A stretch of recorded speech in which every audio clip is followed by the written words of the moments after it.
Hi,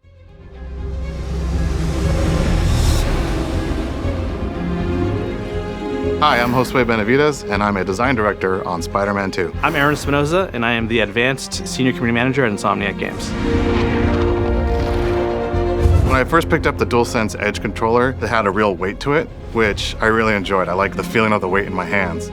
It's a beautiful looking controller, icons all over the touchpad, the light looks really cool. So not only is it an awesome feeling controller, it's a good looking one too to have in your collection if you're a collector like me.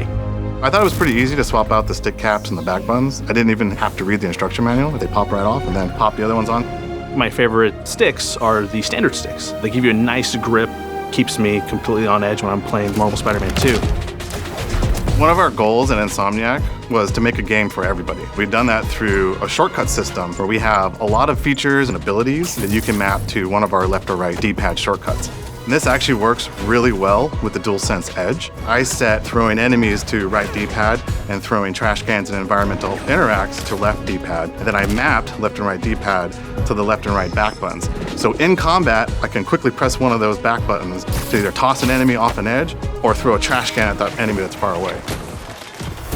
In addition to having a really great story, in addition to having really great gameplay, people just love to take really good photos. I'm a big virtual photographer when it comes to Marvel Spider-Man. As I'm moving through the city or I'm trying to capture a really cool shot, every second counts for every frame of animation.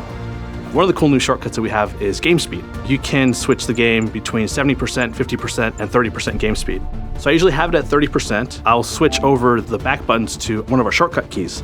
Setting up the DualSense Edge controller through the UI was very seamless. The UI menu shows you the controller layout, and it's really quick. You can just select one of the buttons and go through the options of what button you want to reconfigure. So it's 30% and then photo mode. Those things work cohesively together to capture even better photos.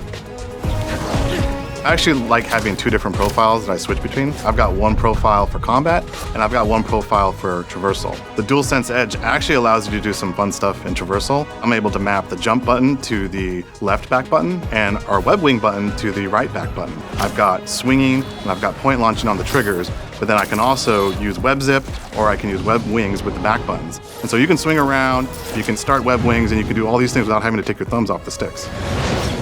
I've been really inspired by the community. I've been watching a lot of their videos lately and just seeing how fast they can move through the city. The way that they're turning a corner and thwip, doing corner tether, going straight into web wings. The more efficient you are at traversal, the faster you go. And Marvel Spider-Man 2 is really freaking fast. So you want to achieve those max speeds as much as possible. And the controller has helped me do that a lot.